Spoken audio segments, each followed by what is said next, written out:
예, 안녕하십니까. 공장마왕입니다. 구독자 2,000명이 되고요.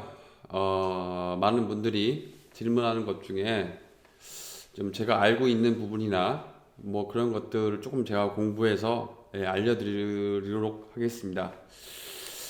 많은 분들이 지금 물어보시는 게 농가 창고에 대해서 얘기합니다. 뭐 길을 가다 보면 2차선 대로변 먹이 좋은데 근데 보면은 농가 창고가 많이 있습니다.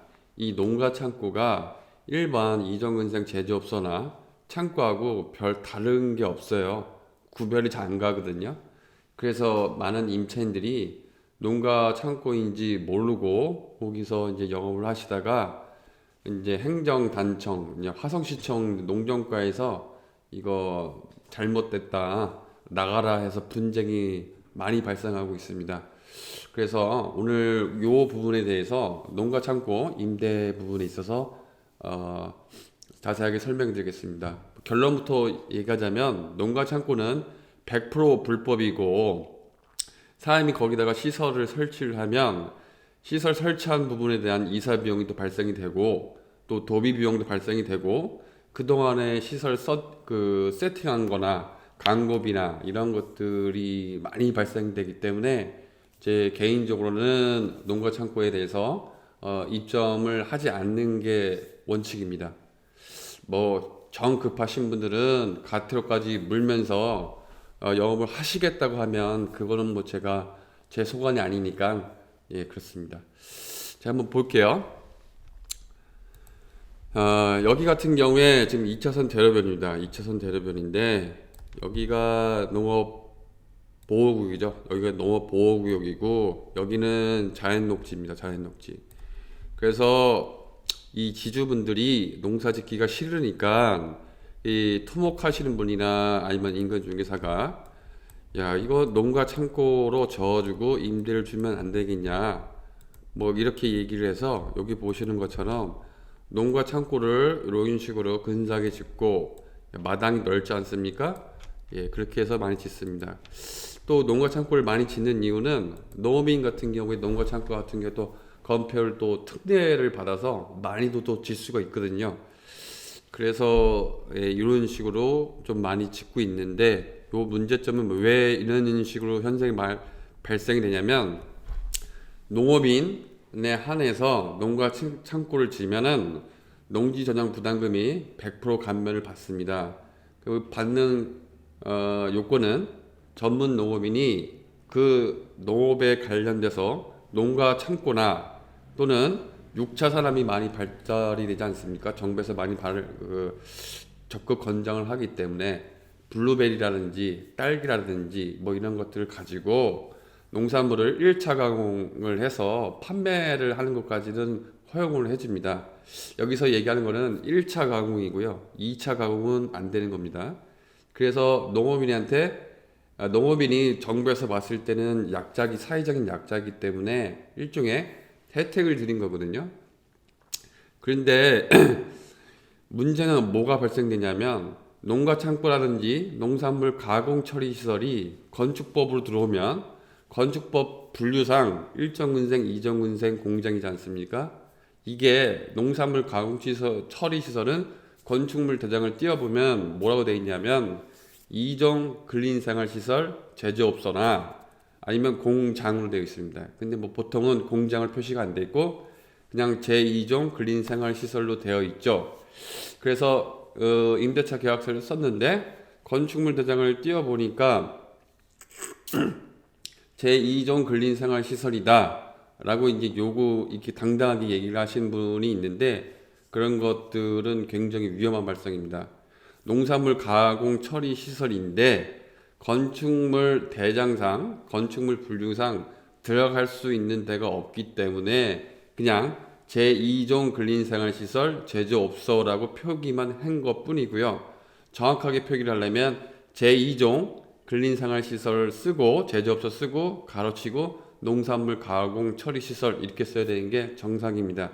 근데 이제 조금 꼼수를 부리신 분들은 그게 자기한테 불리하기 때문에 농산물 가공 처리 시설은 빼버리죠. 그래서 이제 일반 공부가 조금 안 된 중개사님들은 그냥 이거를 무턱대고 농산물 가공 처리 시설이 없이 제2종 근린생활시설 제조업소로 돼 있으니까 아무 문제가 없다 이런 식으로 단순 중개를 하시는데, 그렇게 하면은 크게 문제가 발생됩니다.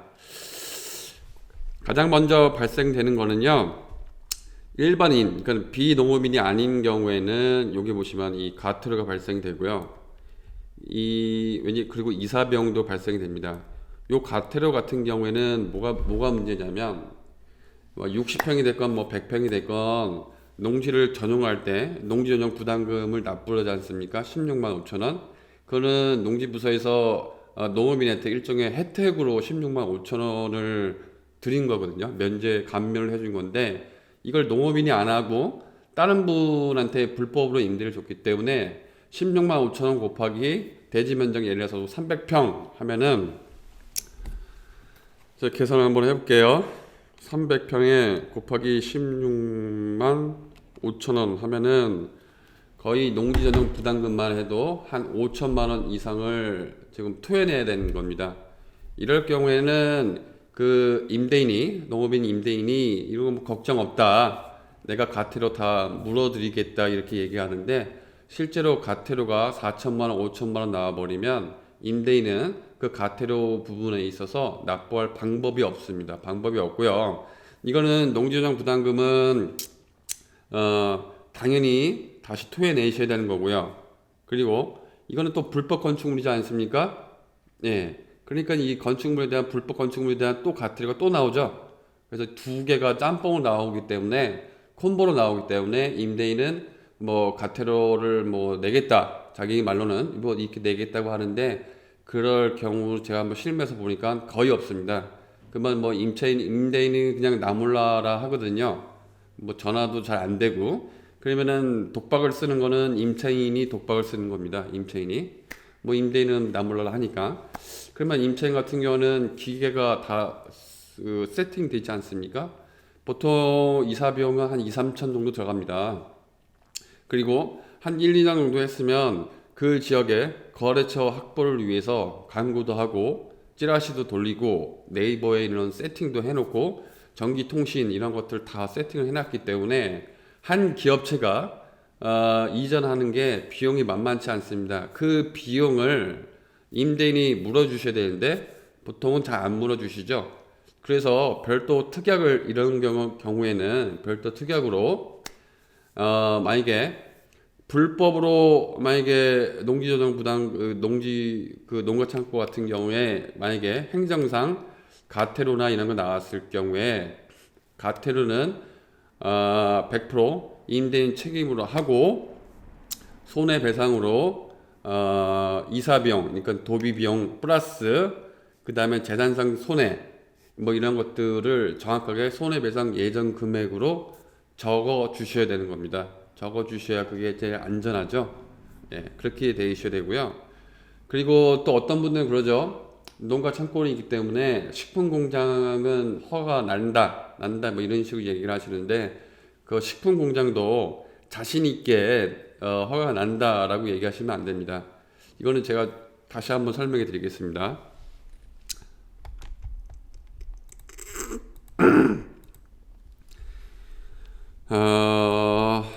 요거 같은 경우에는 지금 농지원부 편람하고요, 농지민원 사례집 두 개가 있어요. 정식으로 보시면 농업진흥구역이나 농업보호구역 같은 경우에 이 김치가공 공장 설치가 가능하냐라고 되면 법조문은 이렇게 되어 있습니다. 국내, 재료가 국내입니다. 국내. 그러니까는 뭐 배추가 됐건 파가 됐건 당근이 됐건 이거는 국내에서 100% 갖고 온 걸 가지고 가공하거나 건조 절단하는 건데, 이것도 단순 절단입니다. 1차 가공에 한해서 하는 거고요. 여기 보시면 유권 해석이 농산물 가공 처리 시설의 주된 원료 범위 내에서 고춧가루, 쌀, 밀가루 뭐 이런 식으로 해서 1차 가공에 한해서 허가가 된 거고요. 본래 성질 변화가 없을 정도로 하고 있습니다. 그러니까는 배추를 갖고 와서 그냥 단순하게 썬다 뭐 이런 것들은 가능하죠. 예, 그리고 여기 보시면은 김치 공장 같은 경우에는 그냥 주 재료는 국내산이고 양념은 예외적으로 수입산도 허가를 내주겠다. 뭐 이 정도고요. 또 다른 거는 유권 해석은 여기 보시면은 농업진흥구역에 육가공 공장은 되는 거냐 뭐 물어봤을 때 단순히 도축을 해가지고 온 고기를 농산물 가공 처리 시설 내에서 단순 포장을 한다. 요 정도까지는 허가를 내주는데 여기에 돼지 고기를 달게 썰어가지고 거기다가 그 당면이라든지 이런 걸 넣어서 복합적으로 해서 예를 들어서 뭐 순대를 만들겠다. 이거는 2차 가공이거든요. 2차 가공은 안 되는 겁니다. 2차 가공은 안 되기 때문에 사장님들이 막 얘기하는 그 식품공장은 사실 화성시에다가 정식으로 그 서류를 접수하면 1차 가공은 거의 없고 전부 다 2차 가공입니다. 2차 가공.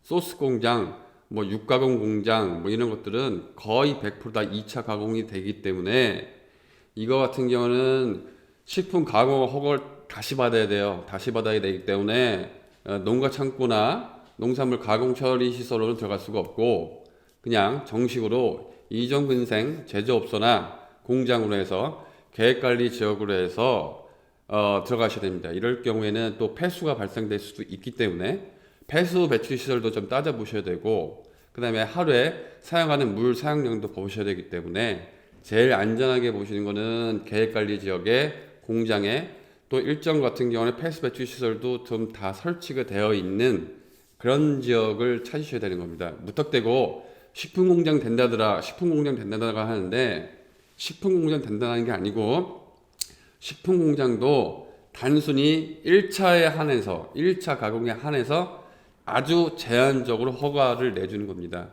그러니까 보다 자세한 것들은 토목측량 설계사무소 하고 면밀하게 상담을 한 후에 일을 진행하시기 당부드리겠습니다. 네, 감사합니다.